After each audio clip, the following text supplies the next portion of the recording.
ഒരു മുസ്ലിമിന് പള്ളിയുമായി ഉണ്ടാവേണ്ട അനിവാര്യമായ ബന്ധത്തിൽ സ്ത്രീ പുരുഷ ഭേദം ഒരിക്കലും പ്രവാചകൻ പഠിപ്പിച്ചിട്ടില്ല.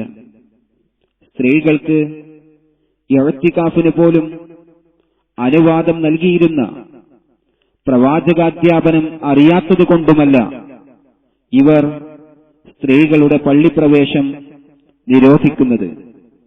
പള്ളി ദർസുകളിലെ അടിസ്ഥാന പാഠങ്ങളിൽ പ്രധാനമായ 10 കിതാബിലെ ഈ വിഷയകമായി വന്ന ഭാഗത്തെ ദുർവ്യാഖ്യാനിക്കാൻ പാടുപെടുന്ന ഈ രംഗമൊന്ന് കാണുക. ഞാൻ ചോദിക്കാൻ പോകുന്നത് സ്ത്രീകളുടെ പള്ളിപ്രവേശനവുമായി ബന്ധപ്പെട്ടുകൊണ്ടുള്ള ചോദ്യമാണ്. ഇന്ന് കേരളത്തില് സുന്നികൾക്കിടയിലും മറ്റ് ഇതര സംഘടനകൾക്കിടയിലും നിലനിൽക്കുന്ന ഒരു പ്രധാന വിഷയമാണ് സ്ത്രീകളുടെ പള്ളിപ്രവേശനം എന്ന വിഷയം. ഈ വിഷയത്തിൽ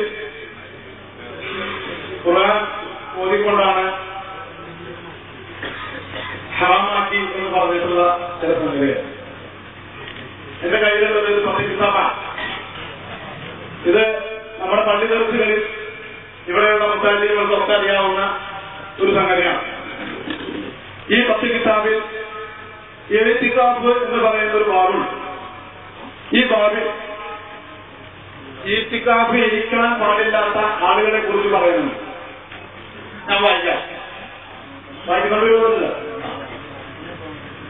അമുസ്ലിം, ഭ്രാന്തൻ, ബോധം കെട്ടവൻ, ആർത്തവകാരി, പ്രസവകാരികൾ, വലിയ അശുദ്ധിയുള്ളവർ, ലഹരി ബാധിതർ, ഇവർക്ക് ഇഅ്തികാഫ് ഇരിക്കാൻ പാടില്ല എന്ന് പറയുന്നു. അപ്പൊ ഇതിന്റെ അർത്ഥം ആർത്തവകാരികൾ ആർത്തവം ഒഴിവാകുന്ന സമയത്ത് അവർക്ക് ഇഅ്തികാഫ് ഇരിക്കാം എന്നാണ്. അതുകൊണ്ട് ഈ ഇഅ്തികാഫ് ഏത് പള്ളിയിലാണ് പറഞ്ഞിട്ടുള്ളത് എന്നതിനെ കുറിച്ച് ഒരു വിശദീകരണം തന്നാൽ. അന്യ പുരുഷന്മാര് പങ്കെടുക്കാത്ത സ്വന്തം വീട്ടിലോ സ്വന്തം ബെഡ്റൂം ഒരു വീട്ടിന്റെ അകത്തളങ്ങളിലുള്ള ഒരു റൂം പള്ളിയാക്കി വഖഫ് ചെയ്തോ അല്ലെങ്കിൽ വിവാഹബന്ധം ഹറാമായ അവരുടെ കുടുംബങ്ങൾ മാത്രം പങ്കെടുക്കുന്ന അവരുടെ ആ വീട് നിൽക്കുന്ന തൊടുവിലുള്ള ഒരു പള്ളിയിലോ ഇങ്ങനെയൊക്കെയുള്ള പള്ളിയിൽ അവൾക്ക് ഇഅ്തികാഫ് ഇരിക്കുന്നതിനെ കുറിച്ചാണ് ആ പരാമർശം. ഇതിലെന്നെ പറയുന്നുണ്ട് വീട്ടിലെ പള്ളിയിൽ ഇരുന്നാൽ ശരിയാവില്ല, ജമാഅത്ത് നടക്കുന്ന പള്ളിയിൽ തന്നെ ഇരിക്കണം. വീട്ടിലെ പള്ളിയിൽ ഇരുന്നാൽ ശരിയാവുകയില്ല എന്ന് വായിക്കും.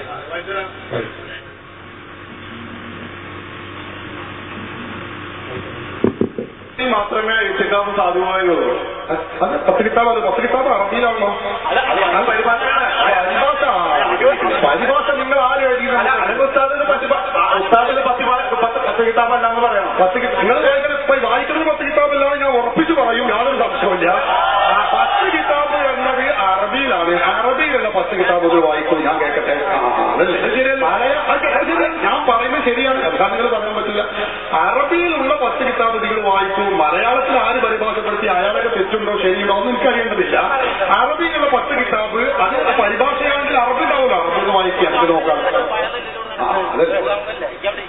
അതിപ്പോ ഏതുപോലെ അറിയാം. ഞാൻ ഒരു കാരണം പറയാം. ഖുർആനിൽ മുജാഹിദുകൾ വ്യാഖ്യാനം ജമാഅത്തുകൾ അവർക്ക് അവർ ചോദ്യമായിട്ട് അതിന് വായിച്ചിട്ട് ഖുർആൻ പറയുന്നു എന്ന് പറഞ്ഞാൽ അത് ശരിയാവില്ലല്ലോ. അതെ, നിങ്ങൾ ഞാൻ പറയുന്നത് ആ പദം നിങ്ങൾ പറയുന്ന പദത്തിന്റെ അറബി അതിലുണ്ടാവുമല്ലോ, അല്ലാതെ വായിച്ചാൽ. അതെ, ഇവിടെ ഇരിക്കുന്ന മുസ്ലിങ്ങളൊക്കെ സാക്ഷിയാണ്.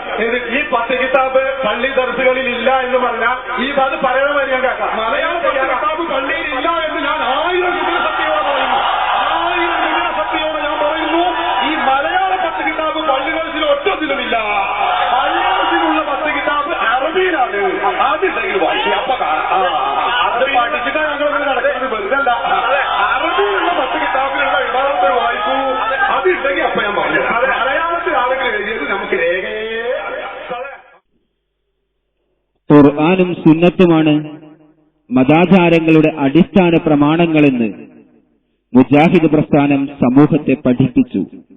അങ്ങനെ തുടർന്നു വരുന്ന ആചാരങ്ങൾക്ക് അടിസ്ഥാനം അന്വേഷിക്കുന്ന സമുദായത്തിനു മുൻപിൽ തെളിവുകളുമായി വരാൻ പൗരോഹിത്യം നിർബന്ധിതരായി.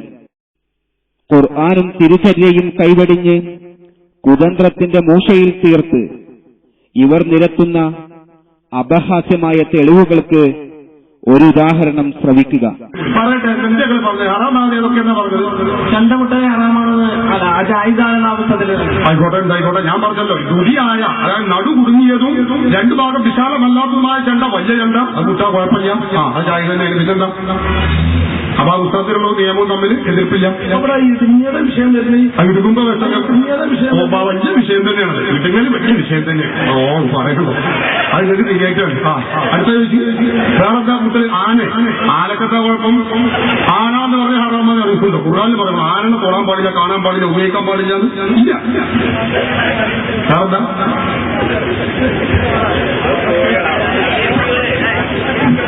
ഇത് മറ്റു മതസ്ഥരുടെ ഷിയാറുകളാണ്. ഷിയാറാണോ അല്ലെങ്കിൽ നമുക്ക് പിന്നെ ചിന്തിക്കാം. വേറെന്താ? ആനല്ലേ മറ്റു മതസ്ഥരുടെ ഷിയാറൊന്നല്ല.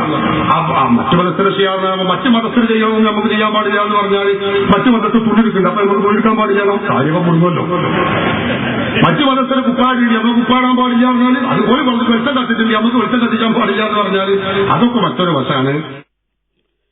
എന്നാൽ ഇത്തരം അനാചാരങ്ങൾ സമൂഹത്തിന് സംഭാവന ചെയ്തത് ഉറക്കം നഷ്ടപ്പെടുത്തുന്ന രാത്രികളും തീർത്താൽ തീരാത്ത വേദനകളും മാത്രമാണ്.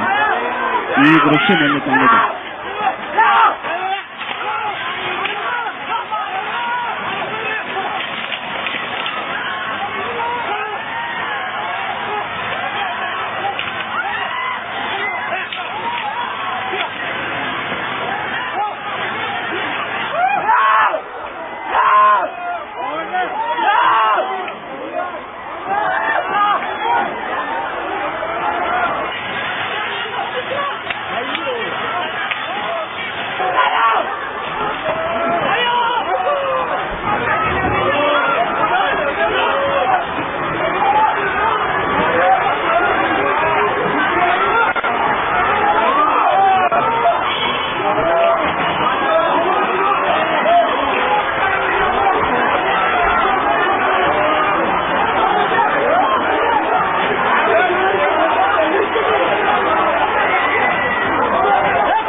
ആനക്കത്തെ കുഴപ്പം? ആന എന്ന് പറഞ്ഞ ഹറാമെന്ന് അറിയിക്കുന്നുണ്ടോ? ഖുർആനിൽ പറയുന്നു ആനനെ തൊടാൻ പാടില്ല. മതാടിത്തറയില്ലാത്ത ഇത്തരം അനാചാരങ്ങൾ നിരോധിക്കേണ്ടത് ഒരു പൊതു സാമൂഹിക ആവശ്യമായി തന്നെ ഉയർന്നു വരേണ്ട കാലം അതിക്രമിച്ചിരിക്കുന്നു. ലോക സമൂഹത്തിന്റെ ഉന്നത ശ്രേണിയിൽ വിരാജിക്കേണ്ട പ്രവാചക ശ്രേഷ്ഠന്റെ ഉത്തമ സമുദായത്തിന്റെ പിന്മുറക്കാരിൽ വിശ്വാസ സംസ്കരണ തലങ്ങളിൽ പ്രവാചക പാതയ്ക്കനുസൃതമായ നവോത്ഥാന പ്രവർത്തനങ്ങളുമായാണ് മുജാഹിദ് പ്രസ്ഥാനം കടന്നുവന്നത്. സംബന്ധിച്ച് ഞങ്ങളുടെ നാട്ടിൽ അഭിപ്രായ വ്യത്യാസം ഉണ്ടായിരിക്കുന്നു. വ്യസനം തന്നെ അള്ളാഹുവിനെ മാത്രം ആരാധനക്കർഹൻ അള്ളാഹു മാത്രമാണെന്ന് ഒരു കൂട്ടർ അർത്ഥം പറയുന്നു. അള്ളാഹുവിനെ മാത്രമേ ആരാധിക്കാൻ പാടുള്ളൂ. അവനെ ആരാധിക്കാൻ വളരെ എളുപ്പമാണ്. അവനെ എവിടുന്നും ആർക്കും വിളിച്ച് പ്രാർത്ഥിക്കാം. യാതൊരു മധ്യവർത്തിയുടെയും ആവശ്യമല്ല.